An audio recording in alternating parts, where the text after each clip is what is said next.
अस्सलाम वालेकुम। आज हम शुरू करने जा रहे हैं कि क्यूबिक रूट ऑफ यूनिटी। आज की वीडियो हम ये देखेंगे कि हमारे पास क्यूबिक रूट ऑफ यूनिटी क्या होता है, इसकी प्रॉपर्टीज़ कौन सी हैं और इससे हम कौन कौन सी नई चीज़ें मिलती हैं। इससे पहले वाली वीडियो में हमने ये देखा था कि हमारे पास डिस्क्रिमिनेंट क्या होता है, उसकी प्रॉपर्टीज़ क्या हैं। अगर आपने वो वीडियो नहीं देखी तो डिस्क्रिप्शन में लिंक दिया गया है, देख सकते हैं। आज ये हमारे पास बन जाती है 2.2 सारी के सारी, यानी कि आज कवर हो जाएगी एक्सरसाइज। तो शुरू करते हैं क्यूब रूट ऑफ यूनिटी। तो हम वन ले लेते हैं कि ये हमारे पास क्यूब रूट, इससे इसका मालूम करना है तो वन का तो हम लेट कर लेंगे पहले कि ये हमारे पास x इज़ इक्वल टू 1/3। अब 1 की पावर कुछ भी आ जाए, वो नेगेटिव में आ जाए या पॉजिटिव में आ जाए या फ्रैक्शन में आ जाए, इस तरह से नॉन नंबर आ जाएँ तो वो हमारे पास 1 नहीं रहता है। लेकिन यहाँ पे हम क्या करेंगे, यहाँ पर हम ये करेंगे, यहाँ पे लेंगे क्यूब रूट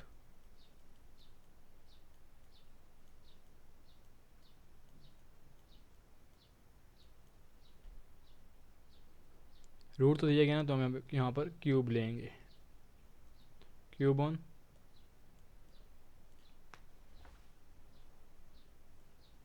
बोथ साइड।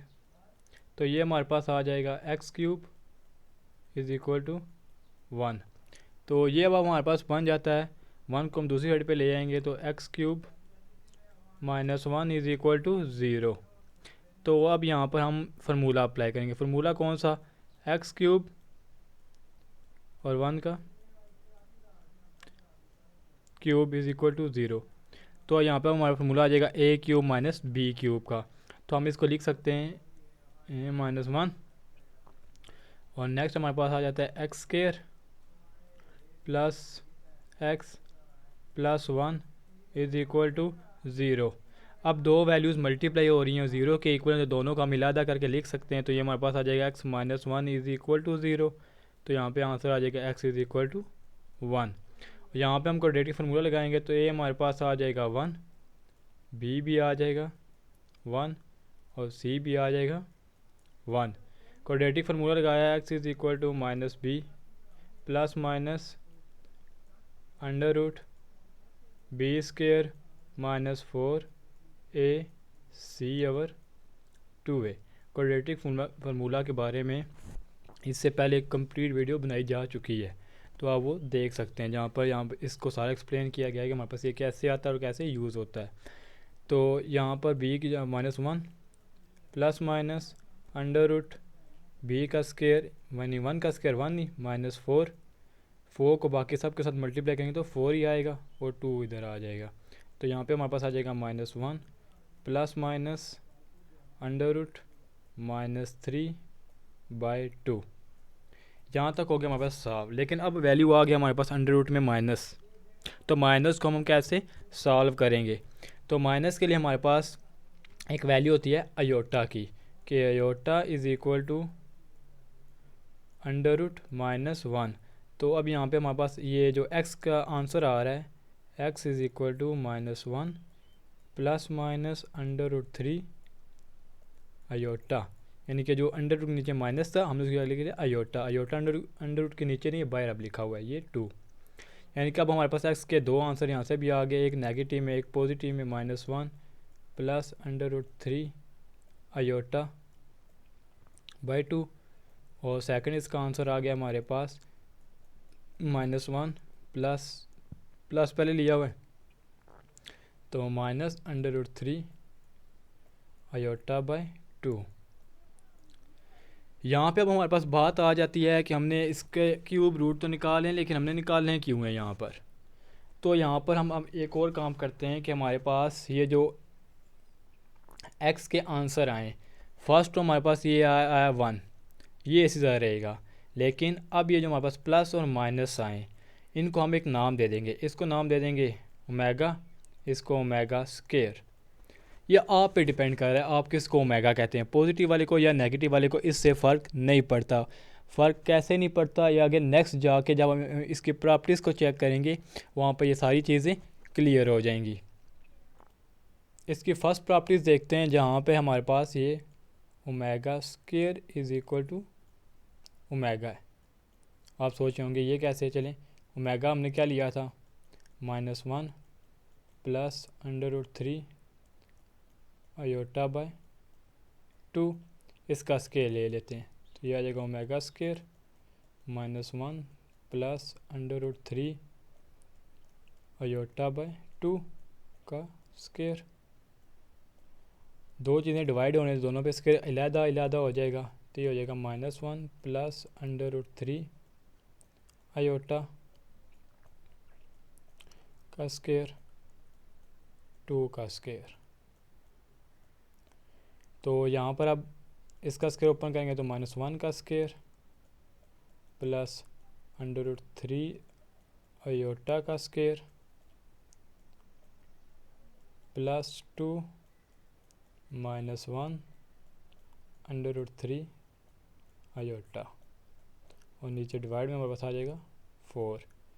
तो ये -1 का स्केयर 1 प्लस स्केयर रूट से कैंसिल हो जाएगा तो आ जाएगा 3, और साथ में आयोटा स्केयर प्लस -2 √3 आयोटा, क्योंकि 2 को हमने -1 के साथ मल्टीप्लाई किया तो यहाँ पे माइनस आ गया 4। अब नेक्स्ट हमारे पास 1 प्लस 3 आयोटा स्केयर हमारे पास होता है -1, क्योंकि हमने क्या कहा था कि आयोटा जो होता है हमारे पास होता है √-1, जब स्केयर लेंगे तो ये हो जाएगा iota square is equal to -1। तो इसके बाद -2 √3 आयोटा बाय 4, तो यहाँ पे आ जाएगा 1 -3 -2 √3 आयोटा बाय 2, -3 1, ये आ जाएगा -2 √3 आयोटा बाय 2। इसको अब क्या कर सकते हैं, ऊपर देखें -2 है तो -2 वहाँ से कॉमन भी ले सकते, लेकिन हम 2 जस्ट कॉमन लेंगे, -1 √3 आयोटा बाय 4, 2 1 ज़ा 2, 2 2 ज़ा 4। तो आंसर मैं अब इधर ग्रीन कलर में लिखने लगा हूँ, ये आ जाएगा -1 √3 आयोटा बाय 2। अब देखें ये किसके इक्वल आ गया, ओमेगा स्केयर, यानी कि मैं आपको पहले भी कहा था कि आप किसी को भी ओमेगा का नाम दे दें तो दूसरे को ओमेगा स्केयर का नाम दे दें, तो इस तरह हमारे पास ये सेम रहेगा। तो हमने ये प्रूफ भी कर दिया कि omega square is equal to omega होता है। अब नेक्स्ट प्रॉपर्टी हमारे पास आ जाती है कि अगर हम ओमेगा स्केयर ओमेगा और 1 को मल्टीप्लाई करें तो आंसर हमारे पास 1 आना चाहिए। चलें इसको भी प्रूफ कर लेते हैं। ओमेगा स्केयर हमने क्या लिया था, -1 √3 iota by 2 multiply -1 plus √3 iota by 2.1। तो ये आपस में मल्टीप्लाई हो रहे हैं, तो अगर यहाँ पर देखें तो हमारे पास फार्मूला बन जाता है a - b a + b। तो हमारे पास a - b a + b is equal to होता है a square minus b square. तो यहाँ पे हमारे पास आ जाएगा -1 का स्केयर -√3 का आयोटा और होल स्केयर बाय 2 2 ज़ा 4 हो जाएगा हमारे पास ये। तो इज इक्वल होता है 1 -3 आयोटा का स्केयर बाय 4, क्योंकि माइनस हो, और अगर माइनस के ऊपर हमारे पास स्केयर आ जाए तो वो माइनस ख़त्म हो जाता है। आयोटा का स्केयर है, अभी बताया था आयोटा का स्केयर किसके इक्वल होता है, -1 के। तो ये हमारे पास -1/4, तो ये माइनस और माइनस प्लस हो जाएंगे, 1 + 3/4, तो ये आ जाएगा 4/4, और आंसर आ गया हमारे पास 1, जो कि हमने इसकी प्रॉपर्टीज़ में कहा था। अब इसकी नेक्स्ट प्रॉपर्टी हमारे पास कौन सी है, वो हमारे पास ये प्रॉपर्टी है कि अगर हमारे पास आ जाए 1 + omega square is equal to 0, हम ये प्रॉपर्टी पढ़ इसलिए रहे हैं क्योंकि नेक्स्ट इससे रिलेटेड कुछ क्वेश्चन को हम सॉल्व करेंगे, वहाँ पर ये प्रॉपर्टीज़ यूज़ होंगी। तो यहाँ पर अब हमारे पास इनको प्लस करके देख लेते हैं कि ज़ीरो आता है या नहीं आता। 1 plus -1 plus √3 iota by 2 plus -1 minus √3 iota by 2। तो हम क्या करते हैं, एलसीएम ले लेते हैं। एलसीएम जब लेंगे तो हमारे पास आ जाएगा 2। यहाँ पे 1 के साथ कुछ नहीं है, यहाँ पे डिवाइड में, तो हम 2 को मल्टीप्लाई कर देंगे डायरेक्ट 1 के साथ, तो आ जाएगा 2 प्लस, आगे देखें यहाँ पर भी 2 है डिनोमिनेटर में, यहाँ पे भी 2 है, तो बाकी सारी वैल्यू उसी तरह रहेंगी। -1 प्लस √3 आयोटा -1 माइनस √3 आयोटा, ये आपस में कैंसिल हो जाएंगे, तो आ जाएगा 2 - 2/2, तो आ जाएगा 0/2। और 0 से कोई भी चीज़ डिवाइड हो 0 होती है। तो ये थी हमारे पास इसकी कुछ प्रॉपर्टीज़। तो इसके बाद हम एक और प्रॉपर्टीज़ यहाँ पे डिस्कस कर लें कि हमने बताया था कि हमारे पास होता है omega square dot 1 is equal to 1। 1 को मल्टीप्लाई करेंगे तो क्या आएगा, omega dot omega square is equal to 1। अब देखें यहाँ पे दोनों ओमेगा हैं, तो इनके बेसिस सेम है, तो पावर ऐड हो जाएंगी। 1 omega cube is equal to 1। ये कुछ प्रॉपर्टीज़ याद रखनी है ताकि आगे जब हम क्वेश्चन सॉल्व करें तो हमारे लिए वो ईज़िली हो जाएंगी। तो अब इससे रिलेटेड कुछ क्वेश्चंस को सॉल्व करते हैं। तो एक क्वेश्चन ले लेते हैं हम, हमारे पास है 9 plus 4 omega plus 4 omega square की पावर 3। अब हम ये तो नहीं कर सकते ना कि हम ओमेगा की उसी जगह उसकी वैल्यू पुट करें, तो वो काफ़ी लेंथी हो जाएगा। तो इजीली हम अब यहाँ से सॉल्व करना चाहेंगे तो हम क्या करेंगे, 9 प्लस, देखें लास्ट 2 में 4 कॉमन बनता है, 4 कॉमन ले लिया, omega plus omega square whole की पावर 3। तो हमने क्या पढ़ा था कि 1 plus omega square is equal to 0 होता है। तो यहाँ से हम वैल्यू निकाल सकते हैं, omega plus omega square is equal to -1। तो यहाँ पे हमारे पास आ जाएगा 9 प्लस 4 -1 पावर 3। तो ये आ जाएगा 9 माइनस 4 की पावर 3। तो ये हमारे पास बन जाएगा 5 की पावर 3। तो ये इसका आंसर आ जाएगा 125, यानी कि ईज़िली हम इन क्वेश्चंस को सॉल्व आउट कर सकते हैं, जो ओमेगा की मदद से हम कर सकते हैं। एक और क्वेश्चन को सॉल्व करते हैं। इस बार हम वैल्यू ओमेगा की जगह उनकी दूसरी ले लेते हैं, 1 plus omega √-3/2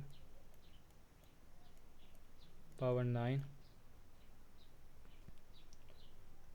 plus -1 minus √-3/2 power 9।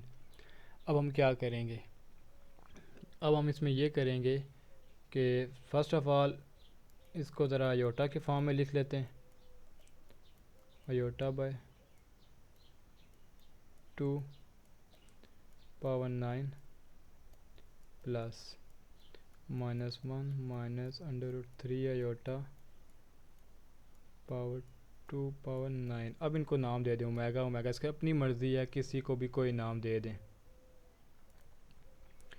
तो ये इसको ओमेगा नाम दे देते हैं, ओमेगा की पावर 9 प्लस यहाँ पर ओमेगा स्क्वायर पावर 9।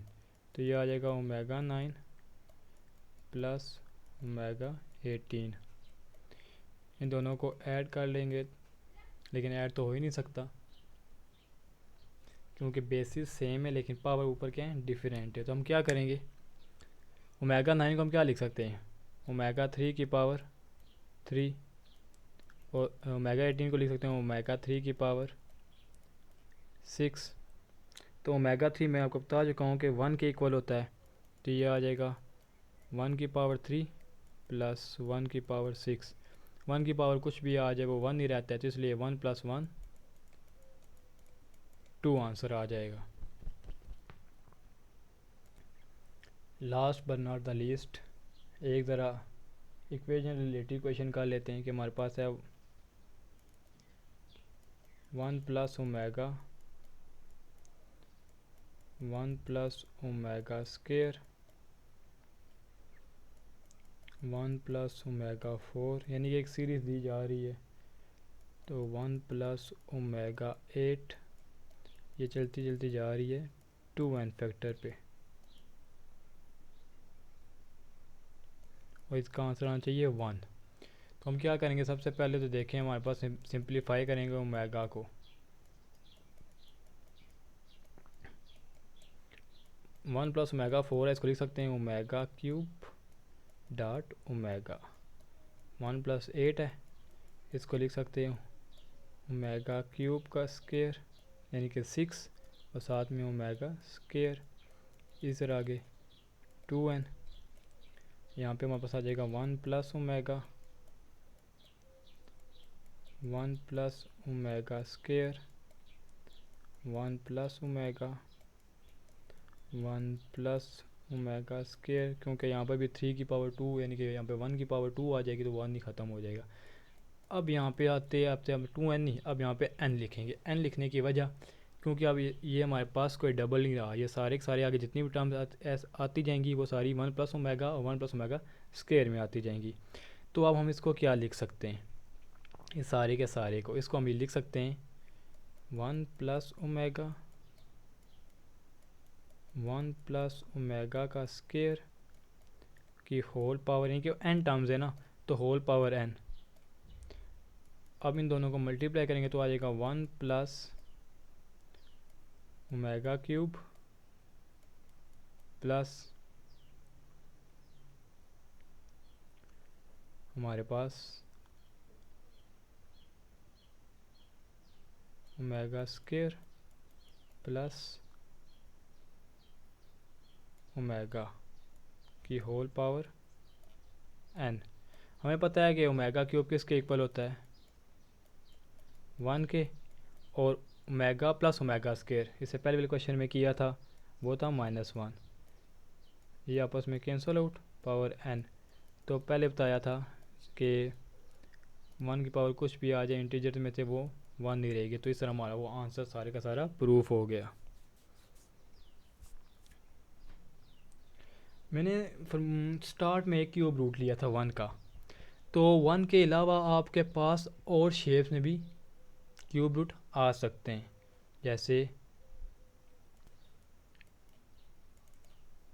8, 27, 64, यानी इनमें से कोई भी आ जाए तो आप सेम वही जैसे हमने 1 को सॉल्व किया था वैसे ही सॉल्व करना है कि 8 को लिख लेंगे आप 1/3, इसको फिर x सेलेक्ट कर लेंगे, क्यूब लेंगे तो आ जाएगा x³ = 8, फिर इसको आगे सॉल्व कर लेंगे x³ - 8 = 0, फिर आगे नेक्स्ट सेम वही मेथड करके सिर्फ हमने वैल्यू फाइंड आउट करनी हो। तो आज के लिए इतना ही था कि हमारे पास के क्यूब रूट ऑफ यूनिटी क्या होता है और इसकी प्रॉपर्टीज हमारे पास क्या होती हैं। Thank you.